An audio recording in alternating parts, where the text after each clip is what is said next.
ब्रह्मा गुरुर्विष्णु गुरुर्देव महेश्वरा गुरुरेव परं ब्रह्म तस्मै श्री गुरवे नमः। নমস্কার। শুরু হচ্ছে প্রয়াসের অষ্টম পর্ব।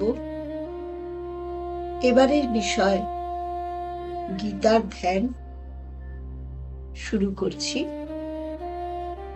অথ ধ্যানম ওম পার্থায় প্রতিবোধিতাম ভগবতা নারায়ণেন স্বয়ং ব্যাসেন গ্রথিতাং পুরাণ মুনিনা মধ্যে মহাভারতম অদ্বৈতামৃতবর্ষিণী ভগবতীম অষ্টাদশাধ্যায়িনীম অম্ব ত্বাম অনুসন্দধামি ভগবত গীতে ভবদেশিনী। হে জননী ভগবত গীতা, প্রাচীন মহর্ষি ব্যাসদেব তোমাকে মহাভারতের মধ্যে গেঁথেছেন। স্বয়ং ভগবান নারায়ণ অর্জুনকে লক্ষ্য করে সম্যক রূপে তোমাকে প্রচার করেছিলেন। পুনর্জন্ম নাশিনী অর্থাৎ সংসার নাশিনী, অষ্টাদশ অধ্যায় রূপিণী, অমৃত বর্ষিণী গীতা আমি তোমাকে মনে মনে চিন্তা করি, ধ্যান করি। পার্থ অর্থাৎ অর্জুন। কুন্তির আরেক নাম পৃথা, তাই কুন্তি পুত্র অর্জুনের নাম পার্থ। তিনি তৃতীয় পাণ্ডব নামে পরিচিত। অর্জুন কেন গীতার প্রথম শ্রোতা হলেন? যে যুগে গীতা ধর্মের প্রচার হয় সেই যুগে সর্বশ্রেষ্ঠ নীতিজ্ঞ এবং ধার্মিক পুরুষ ছিলেন জ্যেষ্ঠ পাণ্ডব যুধিষ্ঠির। তাহলে সেই ধর্মরাজকে বাদ দিয়ে কেন অর্জুনকে গীতারূপ অদ্বৈত বাণীর প্রথম শ্রোতারূপে নির্বাচিত করা হয়? কি এমন বিশেষ গুণ ছিল অর্জুনের মধ্যে যার জন্য তিনি শ্রীকৃষ্ণের প্রিয়তম সখা হলেন, ভক্ত হলেন? অথচ যুধিষ্ঠির কেনই বা ধার্মিক হওয়া সত্ত্বেও গীতা শোনার জন্য অযোগ্য ও অবিবেচিত হলেন?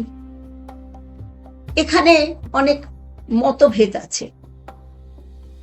এক শ্রেণীর মতামত, যুধিষ্ঠির ছিলেন বয়স এবং লৌকিক সম্পর্কের দিক থেকে শ্রীকৃষ্ণের গুরুজন তুল্য। তাই শ্রীকৃষ্ণ তাকে কোনো আদেশ উপদেশ সাধারণত দিতে রাজি হতেন না।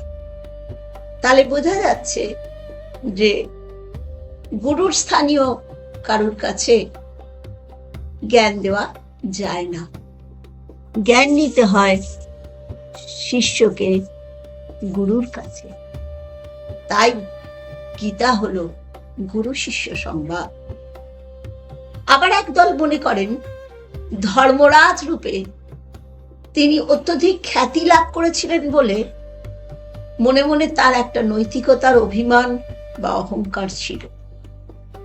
এই কারণে শ্রীকৃষ্ণের সব রকম আদেশ বা নির্দেশ তিনি বিনা দ্বিধায় মেনে নিতে প্রস্তুত ছিলেন না। এই বিষয়ে একটি দৃষ্টান্ত দেওয়া যাক। দ্রোণাচার্য হত্যার সময় দেখা গেল তা খুব দুঃসাধ্য। তখন শ্রীকৃষ্ণ যুধিষ্ঠিরকে নির্দেশ দেন, আপনি বলুন তার পুত্র অশ্বত্থামা নিহত হয়েছেন।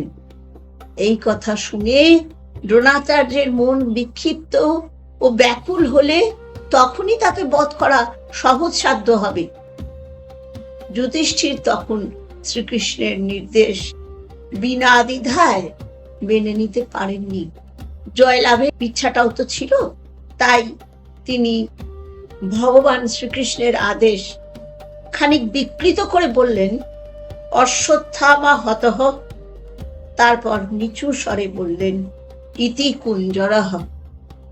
অর্থাৎ ভগবানের নির্দেশকে অবমাননা করে তিনি বলে দিলেন, অশ্বত্থামা নামে পরিচিত হাতিটি নিহত হয়েছে। যদি যথার্থ শ্রদ্ধা করতেন তিনি শ্রীকৃষ্ণকে, তাহলে তিনি অর্জুনের মতো বিনা সংকোচেই বলে দিতেন, করিষ্যে বচনং তব, তুমি যা বলবে আমি তাই করব। কিন্তু শ্রীকৃষ্ণের প্রতি এমন গুরুভক্তি যুধিষ্ঠিরের ছিল না। অর্জুনকেও কিন্তু তিনি প্রথমে জ্ঞান দেননি। যখনই অর্জুন বললেন, আমি তোমার শরণাগত শিষ্য হলাম, তখনই তিনি জ্ঞান দিলেন। শিষ্যস্তেহং সাধিমাং তাং প্রপন্নম। এবার নারায়ণ সম্পর্কে কিছু বলি। নারায়ণ স্বয়ং এই বাণী উচ্চারণ করেছেন। নারায়ণ তাহলে কে? নারায়ণ শব্দের অর্থ নরসমূহের অয়ন বা আশ্রয় অথবা অবলম্বন। নারায়ণের স্থান প্রতিটি জীবের অন্তরে অন্তর্যামী রূপে। বিবেকের বাণী রূপে আমরা নারায়ণের বাণী শুনে থাকি। যখনই অন্যায় পথে চলি, অনুচিত কাজকর্ম করি, তখনই অন্তরে থেকে স্বয়ং নারায়ণই আমাদের কল্যাণ পথে চলার নির্দেশ দেন। তবে নারায়ণের এই নির্দেশ আমরা সবসময় শুনতে পাই না। শুনতে পেলেও তার ইঙ্গিত মতো চলি না। একটু আগে যেমন যুধিষ্ঠিরের ক্ষেত্রে দেখলাম, গুরু মহারাজ বলেছেন, অবিবেকীর মহামৃত্যু ঘটেছে। অর্থাৎ জ্ঞান থাকলেই হলো না, বিবেক থাকতে হবে। তার মানে বিবেকের মধ্যে নারায়ণ আছেন, এই বিশ্বাসটি রাখতে হবে, আস্থা বিশ্বাসটি রাখতে হবে। এবার আমি আলোচনা করব একটি বিশেষ কথা নিয়ে, যেখানে বলা হচ্ছে মধ্যে মহাভারতম। এই মধ্যে মহাভারতম কথাটির তাৎপর্য জানা একান্তই দরকার। তার সেটি না জানতে পারলে আমাদের কিন্তু গীতার কিছুই জানা হয়ে উঠবে না। মধ্যে মহাভারতম বলতে বোঝানো হয়েছে গীতা জননীর স্থান মহাভারতের মধ্যে। ভীষ্ম পর্বের 25 থেকে 42 পর্যন্ত 18টি অধ্যায়, তাই মধ্যে মহাভারতম। মহাভারত বলতে 3টি বস্তু বোঝায়। মহাভারত একটি গ্রন্থের নাম, মহাভারত একটি ভূখণ্ডের নাম, মহাভারত সেই ভূখণ্ডের অতি প্রাচীন সংস্কৃতির নাম। প্রায় 1,00,000 শ্লোকযুক্ত 18টি পর্ব বিশিষ্ট বিরাট গ্রন্থকারীর নাম মহাভারত। শুধুই যে মহাভারত একটি গ্রন্থকে বোঝানো হচ্ছে তা নয়। তুষার শুভ্র হিমগিরি যার শিরে শোভা বাড়ায়, অসীম নীল সমুদ্র যার চরণ ধোয়ায়, সেই বিশাল ভূখণ্ডের নাম মহাভারত। এর মধ্যস্থলে গীতার আবির্ভাব, তাই মধ্যে মহাভারত। কুরুক্ষেত্র কর্মভূমি, যুদ্ধভূমি, কিন্তু ব্রহ্মতত্ত্বভূমি নয়। অথচ সেইখানেই গীতার জন্ম। এ এক অতি বিচিত্র বার্তা। মহাভারত নামক বিরাট দেবভূমির যে অখণ্ড সংস্কৃতি, তারও নাম মহাভারত, একটু আগেই বলা হল। বহুমুখী এই সংস্কৃতি দর্শন, সঙ্গীত, কলা, সাহিত্য, রাজনীতি, অর্থনীতি, ব্যষ্টি, সমষ্টির জীবননীতি, বর্ণ, আশ্রম, শিক্ষা, ক্রীড়া, জীবনের এমন কোনো দিক নেই যেদিকে আর্য ঋষির মনীষা প্রকাশিত হয়নি। অনেক রকমের ফুল যেমন একটি সূত্রে একত্রিত করে মালায় পরিণত করা হয়, মহাভারতীয় বহুমুখী সংস্কৃতিকেও সেরকম অখণ্ড রূপ দিয়েছে শ্রীমদ্ ভগবৎ গীতা। বহুর মধ্যে এক ও একের মধ্যে বহু দর্শনেই ঋষি মনীষার চরম ফল প্রকাশিত।